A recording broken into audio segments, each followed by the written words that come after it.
On this episode of the Infowars News Blitz, Nelson Mandela finally kicks the bucket. Big banks are being hacked by cyberattacks every minute.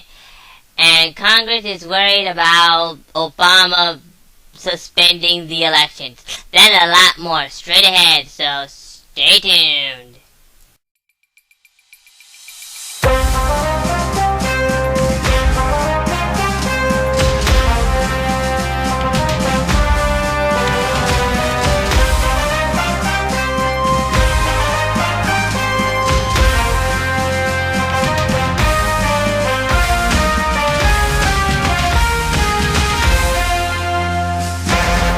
We have a death to announce today, folks, and I feel very, very sorry to announce it, but Nelson Mandela has died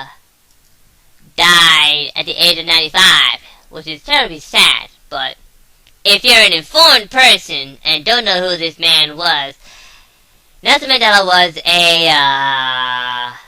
he was the guy who was locked up in a prison cell, ran the quote-unquote apartheid movement from his jail cell or whatever. But technically, for most of us here who are more, informed, you may know him a little bit differently. So, here's a little clip of him. Here's a little clip of the video I have right here. Without further ado, here it is. I'm gonna sign off immediately as soon as I hit the click button. The great South African civil rights leader and father of South Africa has passed away at the age of 95. But before we spend the next few days praising his revolution from a jail cell, and Obama rolls out the comparison of Mandela to George Washington again. Obama compares Nelson Mandela to George Washington. I have never seen something that disgusting, ladies and gentlemen. Nelson Mandela, they tagged on to the anti-apartheid movement, which I think was good. He was a hardcore communist mass bomber. His wife says her favorite thing to do is hang tires over children's heads and necklace them. Let's get our facts straight. Mandela was a member of the South African Communist Party. He co-founded Umkhonto we Sizwe, a terrorist organization that killed civilians, including children. Fast food outlets and supermarkets were favored targets. In addition to terrorist bombings, the military wing of the African National Congress tortured and executed suspected government agents. The ruling ANC defines itself as a disciplined force of the left. In pursuit of the hidden truth, for Infowars.com, John Bound reporting.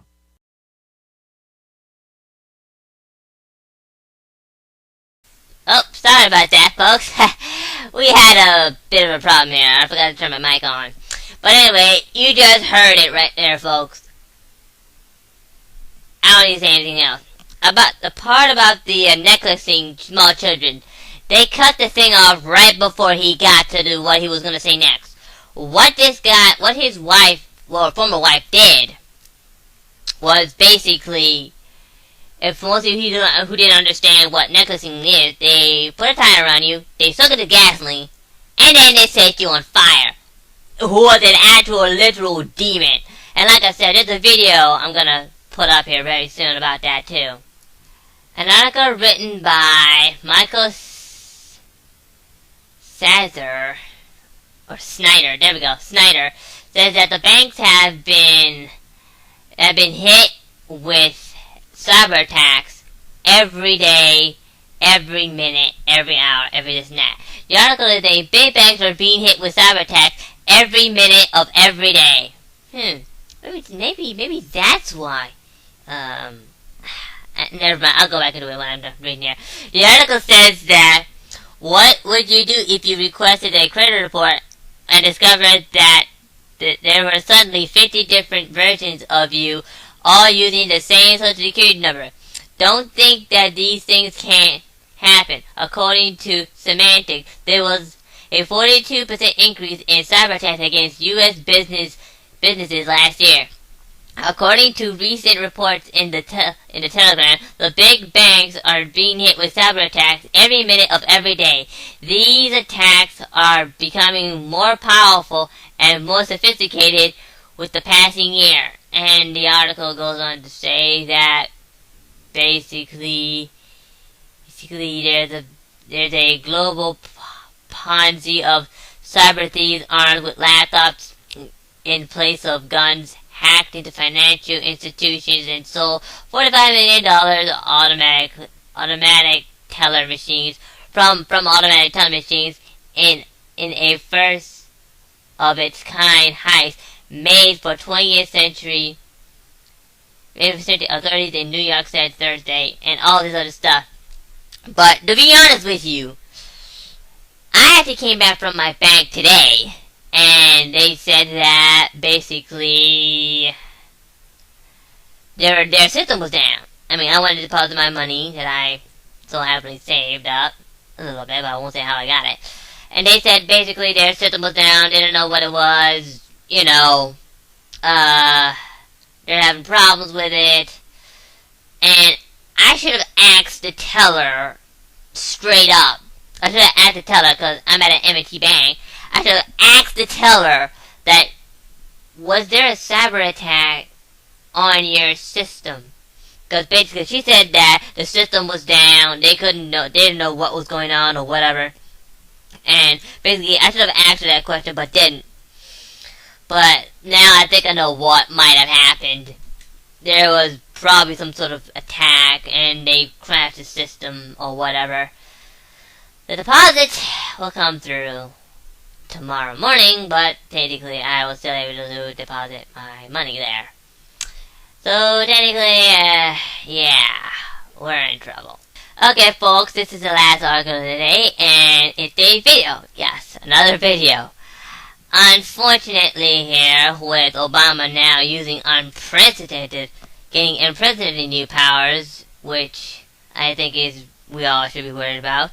An article written by Anthony Gucciardi says, video, Congress fears out of control Obama could suspend election laws and just make himself a dictator. I mean, that's the next step.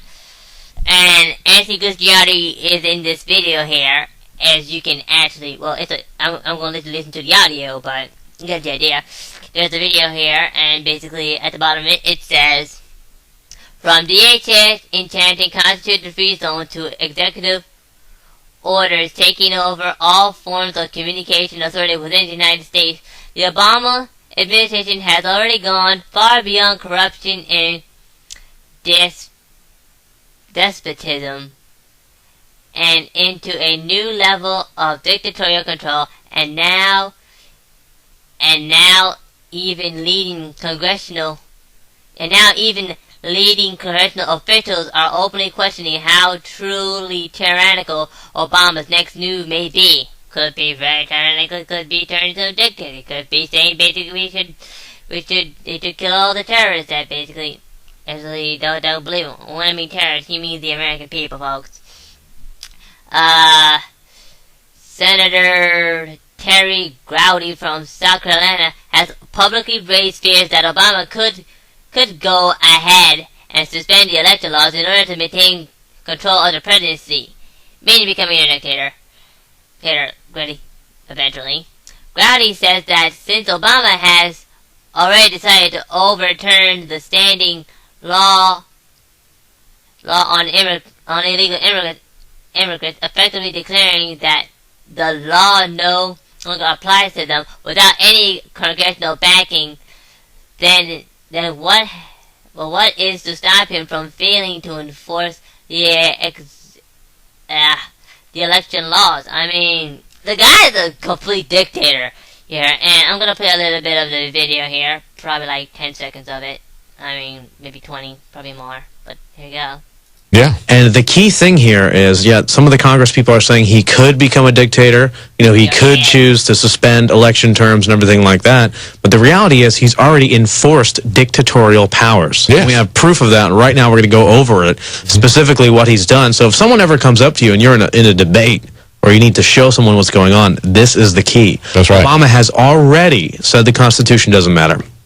Well, there you go, folks. He just said it right there. The Constitution doesn't matter. We're so screwed. We're so screwed, folks. Wake up! Come on! Well, that's all the article I have for you today. If you'd like to read more about these articles, please go to the link below. Please donate to the Infowars News Blitz. Or basically go to Infowars.com and basically, read more about these articles and what's going on with the police state. For the week of December 9th, this is the Infowars News Blitz. I am the Info Gundam, and you have just been informed.